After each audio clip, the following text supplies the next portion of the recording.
essayer de vous filmer aujourd'hui les étirements que je fais, c'est pas évident, je suis sur mon nouveau pied, on va voir ce que je peux faire. En espérant que la musique ne va pas faire chuter la vidéo.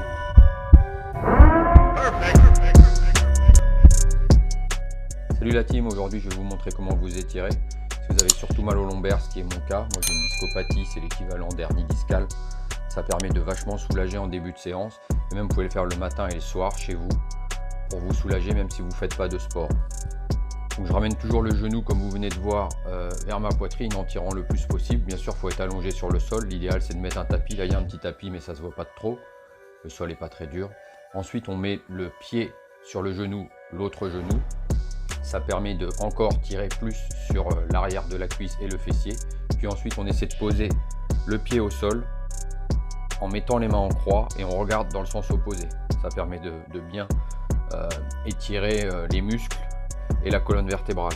Ensuite on fait l'autre côté, logique, on fait les deux côtés pour bien étirer. Là on voit mieux de ce côté-ci l'arrière de la cuisse et le fessier. Puis ça tire bien sûr sur les lombaires. Ça permet de déverrouiller tout ce qui est un peu grippé, on va dire. C'est ce que je fais avant chaque séance, tous les jours.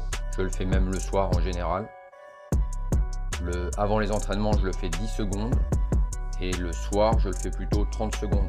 Avant le coucher, c'est bien, ça vous permettra de dormir en ayant un peu étiré tout ça, retirer les raideurs de la journée. Je vous conseille vraiment de le faire matin et soir, que vous soyez sportif ou non. Si vous êtes sportif, essayez de le faire avant votre séance et pas plus de 10 secondes parce que si on s'étire plus longtemps, on va détendre un peu les muscles et on va perdre en explosivité lors de la séance. Maintenant, je passe à un exercice classique. J'essaie de venir m'asseoir, je me mets à quatre pattes, ensuite j'essaie de venir m'asseoir sur mes talons pour bien étirer le dos et les dorsaux, les avant-bras, les épaules, tout ça. Vous pouvez même cambrer un petit peu le dos au début, ensuite vous vous remettez en position normale et vous venez essayer de vous asseoir sur vos talons. Ça va bien étirer les lombaires, les dorsaux et pour préparer la séance de sport. Vous voyez, je fais à peine 10 secondes. Ensuite je viens, je mets ma cuisse devant moi sous mon ventre. Ça étire encore une fois le fessier, les lombaires et la cuisse. Ça soulage vraiment. Depuis que je fais cet exercice là, j'ai remarqué que j'ai beaucoup moins mal au dos. Comme d'habitude, on procède environ 10 secondes par jambe, 10 à 15 secondes. Si vous dépassez un peu, c'est pas la fin du monde. Vous pouvez le faire même une à deux fois, c'est suffisant en début de séance. Mais surtout faites chaque côté, n'oubliez pas un côté. Ensuite je procède à des mouvements de bassin de droite à gauche, pied au sol, pour échauffer la partie lombaire et la colonne vertébrale, parce que une hernie c'est aussi osseux que musculaire, donc il faut vraiment bien s'échauffer. Ensuite je mets les jambes à l'équerre et je fais la même chose. Je fais environ 10 fois de chaque côté, puis après normalement c'est suffisant. Ensuite je passe à l'échauffement du reste du corps, les épaules, la taille, les genoux, et j'attaque ma séance.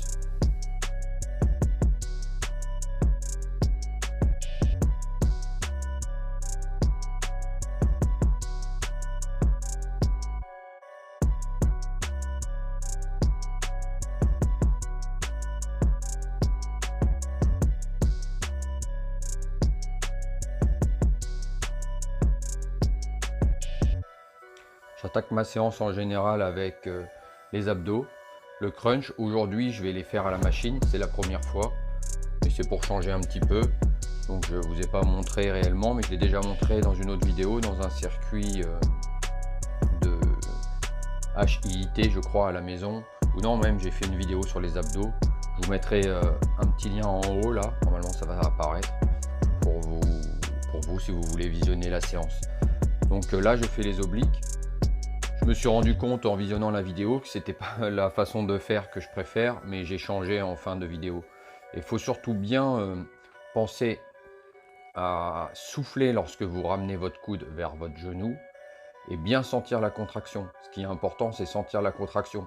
Il vaut mieux en faire 10 en sentant bien la contraction, vidant votre ventre à chaque fois que vous allez ramener votre coude vers le genou pour procéder réellement à une contraction volontaire du muscle, et vous le sentirez d'autant plus, et du coup ça sera nécessaire d'en faire moins, parce que si vous faites des séries de 30, 40, 50 et que vous avez fait ça à la va-vite et sans rien sentir, ça veut dire que vous avez fait intervenir plein d'autres muscles, et c'est pas ce qu'on recherche.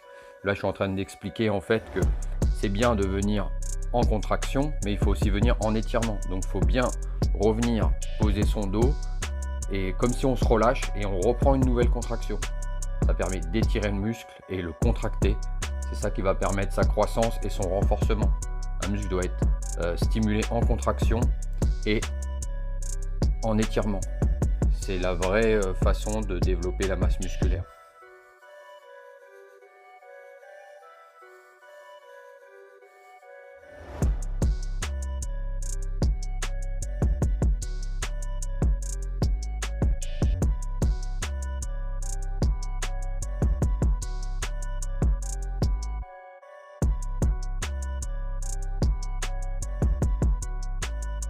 Donc on enchaîne droite et gauche.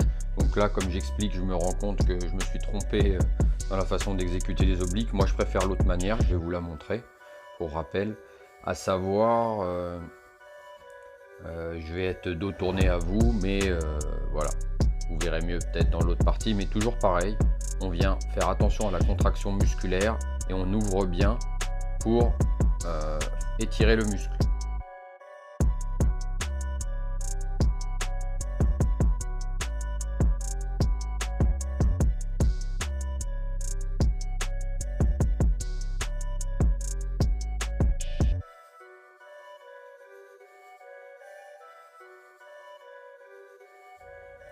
Bon, là je vous explique la même chose, hein, c'est juste que j'ai dû décaler avec ma voix au micro en voix off plutôt que de conserver le son de la vidéo qui était nul parce que le micro est trop loin, il y a trop de bruit parasite dans la salle. Du coup j'ai décidé de vous faire en voix off. Je pense que c'est ce que je ferai quasiment à chaque fois parce que j'ai pas les équipements des super instagrammeurs avec le gros appareil photo et le gros micro qui va bien. Voilà.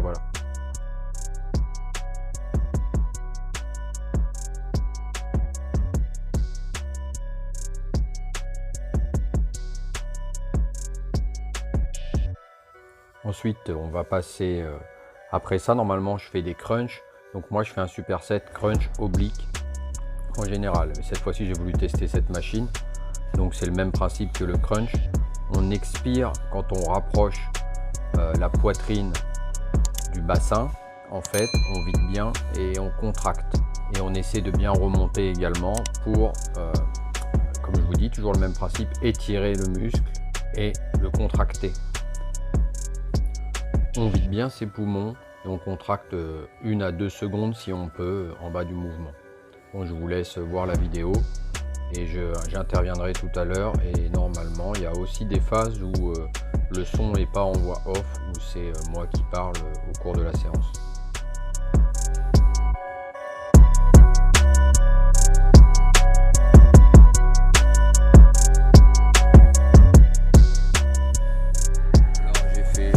Série de 12 avec cette machine que je connais pas trop, donc le ressenti est moyen. En fait, je préfère les faire au sol, peut-être avec de l'entraînement, ou alors les faire à la corde, comme j'ai déjà partagé une vidéo dans la playlist abdos. Regardez comment faire les abdos à la poulie avec une corde. Si tout va bien, je vais pouvoir faire les jambes et les épaules. Là, je vais faire du leg extension. Ensuite, je devrais faire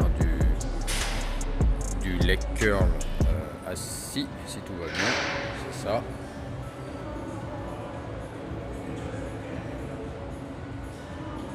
Puis moi, je fais de la presse. Et en général, je fais les mollets entre 2 exercices, si tout va bien. Aujourd'hui, il n'y a pas trop de monde, on va voir ce qu'on peut faire.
montre qu'il y a vraiment un trou derrière mon dos. Je me mets bien droit et je gonfle la poitrine en fait. Ça me permet d'avoir plus de force pour porter plus lourd. Et du coup, je travaille plus mes quadris. Parce que sinon, il y a une autre manière de le faire. On se met bien au fond, dos bien droit, enfin bien appuyé sur le dossier. Et du coup, on va avoir une position plus droite qui personnellement me tire vraiment dans les lombaires. Donc moi, j'ai trouvé cette façon de faire qui me permet de bien contracter mes abdos, mes lombaires, mais sans tirer réellement et me donner des douleurs. C'est sûrement dû à mes discopathies. Donc de cette façon-là, ça me permet quand même de travailler mon quadriceps en y mettant de la force.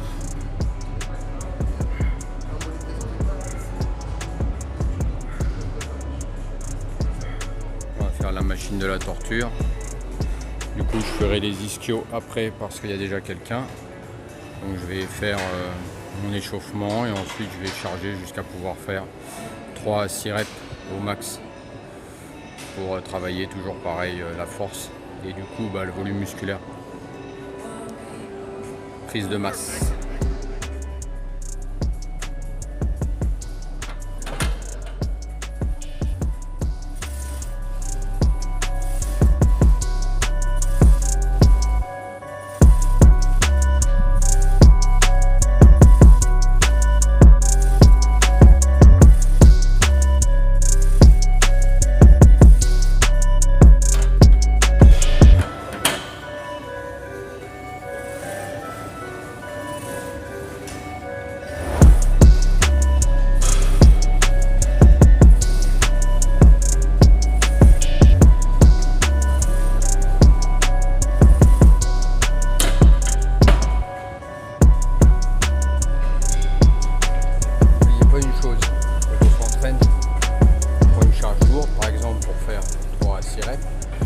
Une charge lourde pour soi-même, pas par rapport aux autres.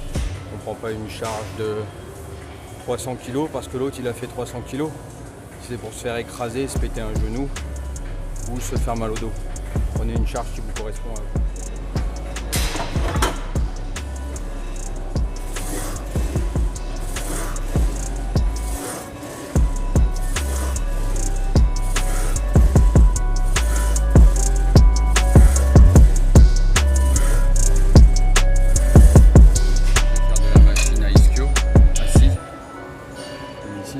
C'est à l'envers, mais machine à ischio assis, il y a deux façons de le faire. La façon traditionnelle, on se met au fond et puis on tient les poignets et on descend. Mais là, on n'a pas beaucoup de force en fait. C'est bien pour faire des longues séries et tout ça, mais si on veut choper de la force au niveau des ischios, il vaut mieux déjà charger. Hein,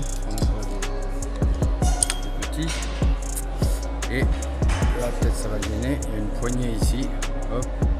Il faut l'attraper, décoller le siège en se tenant bien droit et du coup on va avoir plus de force pour les ischios. J'essaie de vous montrer en filmant autrement parce que là ça va pas.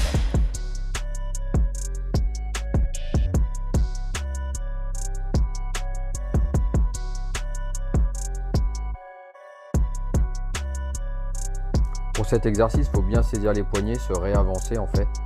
Pareil, gonfler la poitrine, contracter les abdos, les lombaires, et puis on descend vraiment à la force des cuisses. Donc là j'ai mis une charge qui est vraiment pas terrible, c'est trop facile, je vais doubler la charge pour les prochaines reps. Du coup on dira que c'est la série d'échauffement, et on va monter la charge, on va doubler pour voir dans la pratique. C'est à 30 kg, j'ai doublé, j'ai mis 60, on va voir, je pense en faire au moins 6. Mais à la seule force des ischios, sans tricher, utiliser un autre muscle.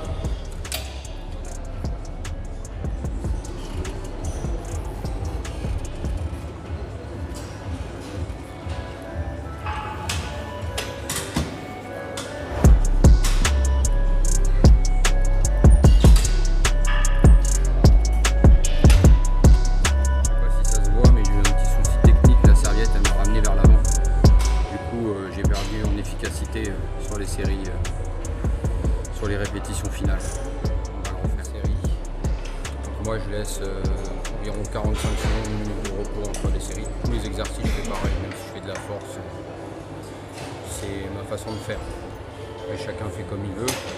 Et laisser plus d'une minute de repos, ça ça vraiment allonge trop les séances et ça peut repousser des gens à se dire je vais pas à l'entraînement parce que j'ai besoin de 2 heures.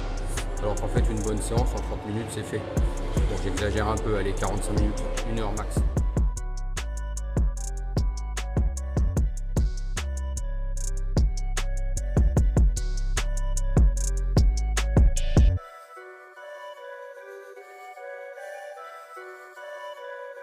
Avec cette méthode, je vous préviens, hein, les courbatures, moi en général, 2 jours après, j'ai vraiment du mal à marcher.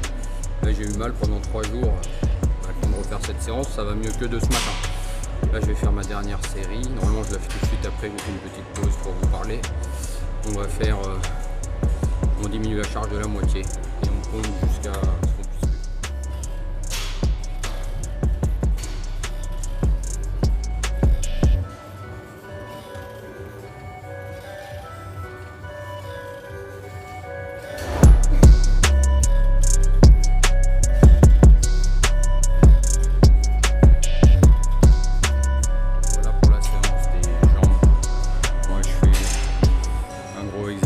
Donc la presse. Ensuite je fais un exercice pour le quadri, un exercice pour les ischios et les mollets, ça s'arrête là. Pour moi c'est suffisant. Surtout que j'ai mal au dos, si je commence à vouloir faire trop d'exercices, j'ai vraiment trop mal. En général quand je fais les abdos au sol, le crunch, je fais du hip thrust. Tout à l'heure j'aurais pu le faire pendant les obliques, j'avoue que j'ai oublié. C'est pas grave parce qu'après j'aurai pas le temps de continuer. Faut savoir s'entraîner intelligemment. Donc il me reste les épaules à faire, les 3 faisceaux et du cardio. Et ma séance est finie. Je vais déjà vous partager ma séance de jambes qui est assez courte hein, mais qui en cumule avec une séance d'épaule. Je filmerai la prochaine fois la séance d'épaule. Je vous mettrai un petit astérix, quelque chose ou dans la présentation de la vidéo pour que vous puissiez voir lesquels entraînements vont avec lesquels. Moi en général je fais donc comme je dis toujours dans mes Insta, vous pouvez me rajouter dans Instagram et dis-moi quoi faire aussi, c'est la même chose que la page YouTube, en Facebook aussi. Et je fais toujours la même chose, c'est-à-dire que je fais les jambes, les épaules, puis mon premier jour en fait c'est les pecs et les triceps avec les abdos. Le lendemain je fais le dos avec les biceps, avec également les lombaires. Et le 3e jour, c'est les jambes et les épaules. Et de là, je fais un jour de repos. Voilà. Là, j'ai fait un cycle assez long de force, donc je vais devoir faire une session de décharge qu'on appelle. Donc, je pense qu'à partir de la semaine prochaine, je vais commencer à travailler avec 50% de mes charges actuelles pour récupérer. Je reprendrai après un cycle normal. Merci à tous ceux qui ont regardé. À bientôt. Pensez à liker, partager, commenter et je vous dis à la prochaine.